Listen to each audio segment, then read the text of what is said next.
Dear viewers, Assalamu alaikum. In the 18th segment of our serialized presentation, we shall discuss the following: the British paramountcy and the princely states of India, Nizam of Hyderabad's dilemma, and the Kashmir saga, the initial part, that is the part 1. Coming to British paramountcy and the princely states, ladies and gentlemen, my dear viewers, Mountbatten convened a meeting of the States Negotiating Committee, which was a sort of an executive committee of the Chamber of Princes. Mountbatten was of the view that as paramountcy would in any case lapse, the states were free to negotiate on the basis of complete freedom. He also said it was for each state to decide for itself which constituent assembly it wanted to join. But Mountbatten, clearly giving a guideline to the princes, said a broad outline of the constitution would be available in Hindustan earlier than in Pakistan, as Hindustan had its constituent assembly already functioning. V.P. Menon writes, Mountbatten further informed the princes he believed that Jinnah had been working on heads of a constitution, but there would probably only be a guide and nothing concrete would have appeared before the lapse of British paramountcy. As very well summed up by Mr. G. Alana in his biography of Quaid, one might well ask what is the difference between Tweedledum and Tweedly, is what his remark was. Imperial dictation was writ large. Nawab of Bhopal, a state that Allama Iqbal had remained closely affiliated with, immediately declared Bhopal state would, as soon as paramountcy is withdrawn, be assuming an independent status. Khudi, my dear viewers, boldly demonstrates. On the 13th June, Mountbatten invited leaders of the League and the Congress to a meeting to discuss this very vexed question. Quaid Azam, Liaquat Ali and Sardar Nishtar represented the League. The Quaid said in his opinion the states had the right to stay and say they would not join either of the two constituent assemblies. As such, states would be sovereign and independent with the lapse of paramountcy. To compel states to do so, he said, was contrary to law and constitution and also to what the cabinet mission had intended. Nehru, on the other hand, held a diametrically opposite view. This stance of the Quaid clearly highlighted Jinnah's trust in democracy as against Mr. Nehru's, the much acclaimed social democrat that he was. As a result of this conference, the States Department was created to deal with problems connected with the states, divided into two sections for Pakistan and Hindustan. The Muslim League nominated Sardar Nishtar as their representative to control the States Department, while the Congress nominated Sardar Patel. Quaid Azam issued a statement saying it was the inherent right of every state to declare itself sovereign due to the lapse of paramountcy if it so desired. This was followed by a statement from the Chief Minister of Travancore that his state would appoint a trade commissioner in Pakistan. Jodhpur was prepared to join Pakistan but was dissuaded from doing so by the Maharaja of Jaisalmer. Maharaja Hanwant Singh asked the Quaid for time so that he could go to his state, consult his friends and advisors, and then give a definite answer to the Quaid, very likely a favorable one, the next day. The Congress got wind of it, and through Sardar Patel, they deputed V.P. Menon to take the matter in his hands. Mountbatten maliciously intervened and emphasized to the Maharaja it would be contrary to the basis on which India was being divided, namely on the basis of Muslim and Hindu areas. All the Hindu rulers of states, some after a certain amount of reluctance, signed the instrument of accession and joined India before 15th of August. Quaid Azam Muhammad Ali Jinnah was sworn in as Governor General of Pakistan on 15th August, the date planned for transfer of power by the British government to succeeding dominions of India. Now, coming back to the story of the states, the Nizam of Hyderabad continued to stay out despite persistent pressure from various quarters, mostly from India. The Maharaja of Kashmir was in two minds, and Lord Mountbatten visited that state in July 1947 and had detailed discussions regarding the future of Kashmir with its Maharaja, who happened to be a personal friend of the Viceroy. The Nawab of Junagadh, most important of the states in Kathiawar, was a Muslim, and he refused to sign the instrument of accession and the standstill agreement. The Nawab of Manavadar and the Sheikh of Mangarol did likewise. The Nawab of Junagadh was inclined to accede to Pakistan. The Congress was maneuvering to prevent it, however. The Nawab, supported by his Chief Minister Sir Shahnawaz Bhutto, who had succeeded KB Abdul Qadir, announced in a government communique on 15th August that Junagadh had acceded to Pakistan. After anxious consideration of careful balancing of all factors, the government of state has decided to accede to Pakistan and hereby announces its decision to that effect. The decision of the Nawab was not at all opposed by the people by holding any protest meetings or demonstrations, nor did it bring in its wake any communal disturbances. But Sarwar Hassan writes, after that decision, a severe economic blockade was imposed by India on Junagadh. Lines of communication were cut and a campaign of terror was initiated. Indian troops surrounded the state of Junagadh. In the middle of September, the Indian cabinet sent VP Menon as their representative to Junagadh to persuade the Nawab to withdraw his accession to Pakistan. Menon threatened Sir Bhutto with grave consequences if he did not hold a referendum in the state over the question of accession. Strange as it may seem, this very principle of taking a decision on such issues only in accordance with the wishes of the people was to be flagrantly violated by India herself in the case of Kashmir, Hyderabad and Goa states. Menon, India's representative, then turned his attention to Nawab of Manavadar and the Sheikh of Mangarol, who had also joined Pakistan by signing the necessary instruments of accession. The above survey of the situation clearly shows that many a state in India were favorably inclined towards Pakistan, but for the British-sponsored Hindu Congress machinations, they could not succeed. On 25th of September, the State Ministry of India issued a communique saying India would take all steps to protect the states of Kathiawar. Simultaneously, India dispatched a brigade to plant India's military might in the heart of Kathiawar to intimidate Junagadh, Manavadar and Mangarol.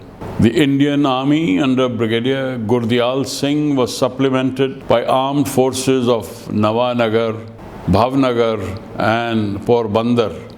And all this military might was brought out to crush every semblance of resistance in Junagadh. Further evidence of Congress party hypocrisy, if any at all was needed, came sooner than anticipated. On 4th October 1947, the Government of India communique once again reiterated that the Government of India sincerely believed matters like accession should be decided by a plebiscite of the people themselves, and Indians considered such procedure to be democratic, peaceful and just. What a hollow platitude it sounds in the mouth of the Government of India in view of its stand over the accession of Kashmir to India and Pakistan's insistence on a plebiscite in Kashmir. Finding odds heavily poised against him, the Nawab of Junagadh left his state by plane for Karachi towards the end of October, and on 8th November, Sir Shahnawaz Bhutto also left Junagadh for Karachi. The Indian flag began to flutter over government buildings and the Nawab's palaces. The state infantry, cavalry and police forces were deprived of their weapons and disbanded. The treasury and government stores were put under lock and seal. The Hindu militia of the so-called provisional government paraded the streets, arrogant, drunk with success. The Muslim population remained indoors, terrorized, apprehensive of the present, fearful of its future. No one could be so gullible as to admit as correct India's action in regard to Junagadh, Manavadar and Mangarol. It was an uncalled for interference, a naked military aggression. The government of Pakistan refused to accept that these three states had become part of India. Constitutionally speaking, they continued to be Pakistan's territory. Coming now to the large state of Hyderabad, the Nizam of Hyderabad's dilemma. After the 3rd June plan was announced, the Nizam of Hyderabad issued a farman that he would neither send representatives of his state to the Constituent Assembly of Pakistan nor to that of India. The Nizam contended that he would be constitutionally well within his rights to declare Hyderabad as an independent sovereign state. Government of India made preposterous demands which amounted to unconditional accession to India, but he stoutly resisted these suggestions given by the Government of India in the language of veiled threats. Having weighed the issue carefully in his mind, the Nizam wrote to Lord Mountbatten on 8th August that Hyderabad would neither accede to India nor to Pakistan. In view of inflammatory propaganda carried on against the Nizam by the Hindus and the Hindu press, Mountbatten endeavored to pacify them by saying that the government of India was optimistic of a satisfactory settlement of the problem. In spite of the bullying and pressure tactics adopted by the government of India, the Nizam was not deterred in the determination to keep Hyderabad an independent state, having friendly and cordial ties with Pakistan and Hindustan. Coming back to the Nizam situation that faced the Muslims in Hyderabad, Deccan was grave, and in order to protect their lives, honor and property, the Ittihadul Muslimin, under the leadership of Sayyid Qasim Rizvi, organized themselves for the purpose. This organization owed its origin mainly to the efforts of Bahadur Yar Jang, a great orator whom Quaid Azam held in high esteem. By October 1947, the Ittihadul Muslimin had become a very popular and powerful force in voicing the views of the people and to protect their legitimate interests. The influence of Qasim Rizvi began to increase rapidly, and he and his party came to be recognized as a force to be reckoned with. It was quite obvious that Ittihadul Muslimin was against accession to India. The irrepressible and die-hard supporter of the Congress leadership, Lord Mountbatten, conveyed to the Nizam that according to him, if the Nizam did not sign the agreement, it was likely to be for Hyderabad a well-nigh irretrievable disaster. In the beginning of November 1947, Mir Laikali flew from Delhi to Lahore in order to consult Quaid Azam as to the attitude Hyderabad should take in view of India's unreasonableness. Laikali records in his book, the Quaid had very definite views with regard to Hyderabad. Not for a moment did he think it was necessary or advisable for Hyderabad to accede to Pakistan. He did not see why India should force Hyderabad into accession to India.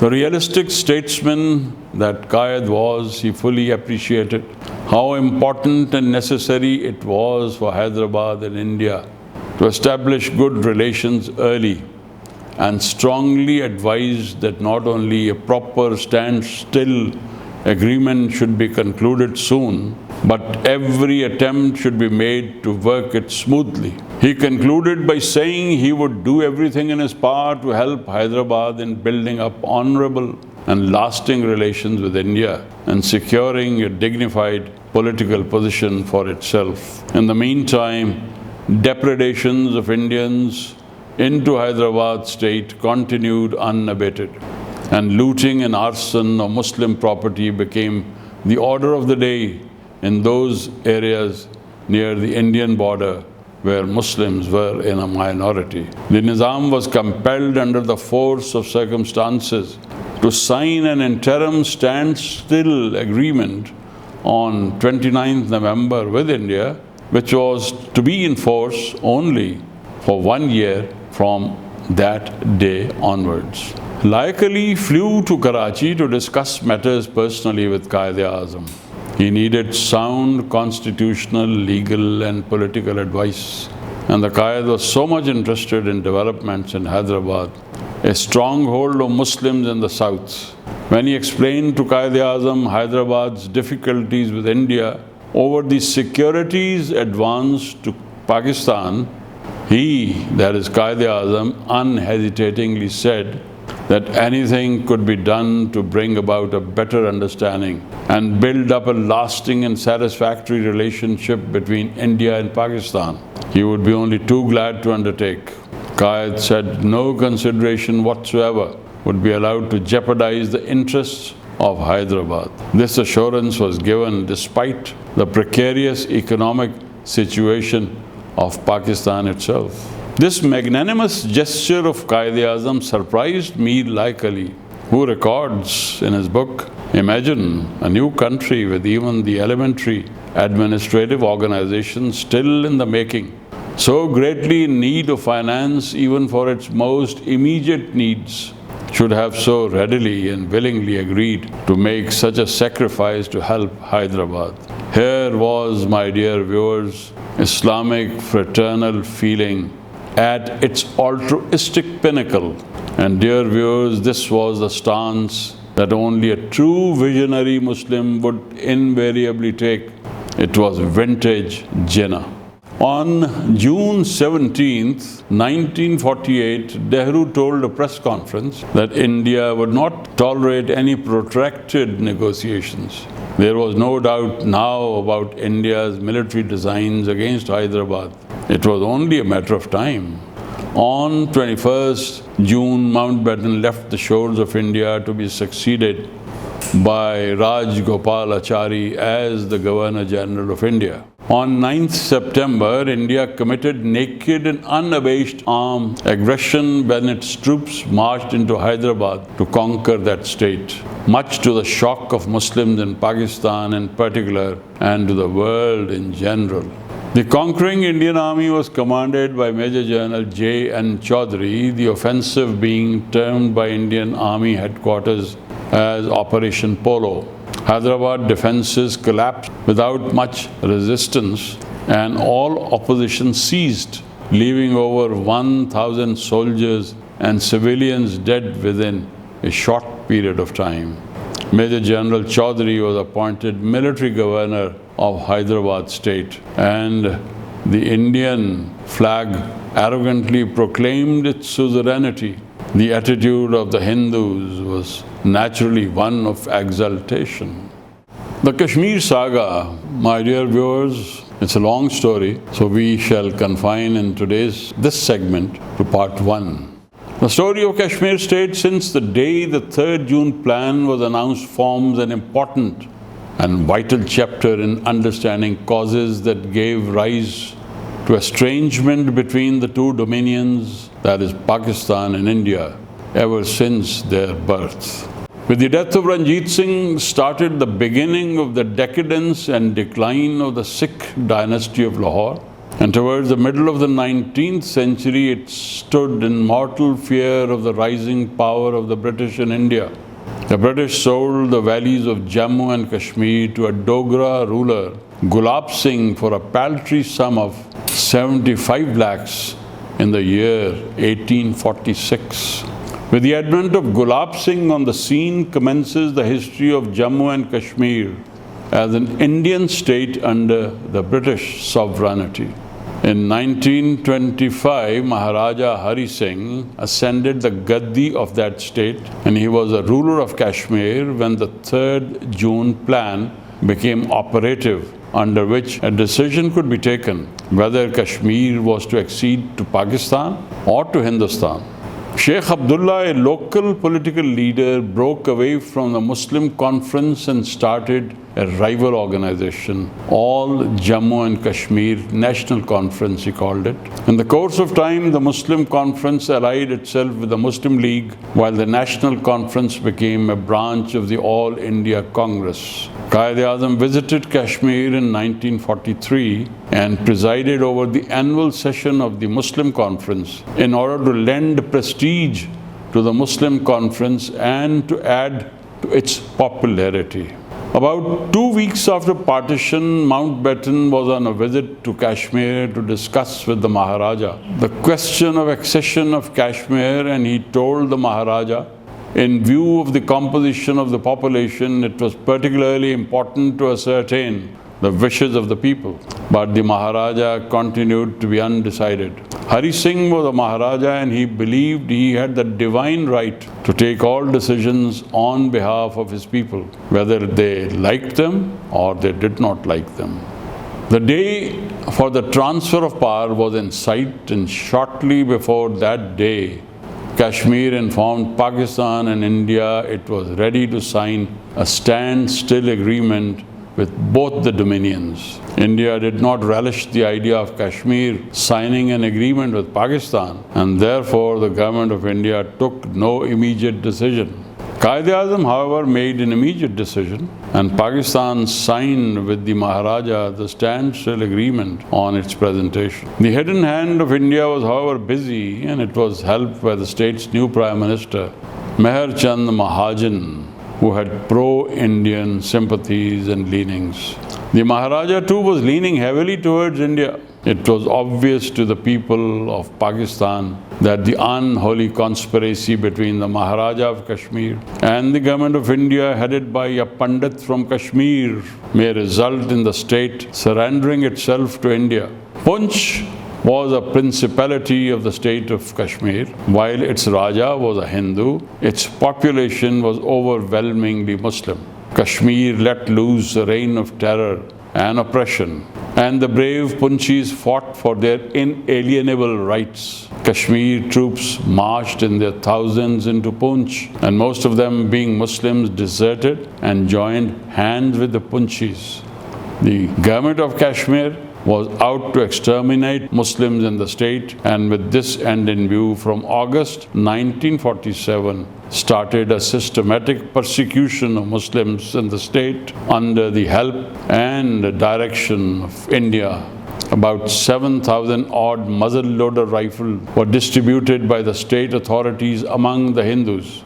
Then came 15th August, which the Muslims of Kashmir, despite state repression, were celebrating as the Pakistan Day. Dear viewers, I'm sure that the extensive history that we have brought before you in this segment of the British playing all sorts of games in favor of the Hindus so that they would be able to retain or secure the accession of Kashmir into India, and all their other manipulations, which are very well recorded in history, have proved the fact that the British never wanted Pakistan to have Kashmir as part of their state, despite the Muslims of Kashmir wanting a union with Pakistan desperately. Inshallah, in the next segment, we shall come upon more of the politics and the games that were being played at that time, that crucial time of the transition of British Empire in India. Thank you very much for watching.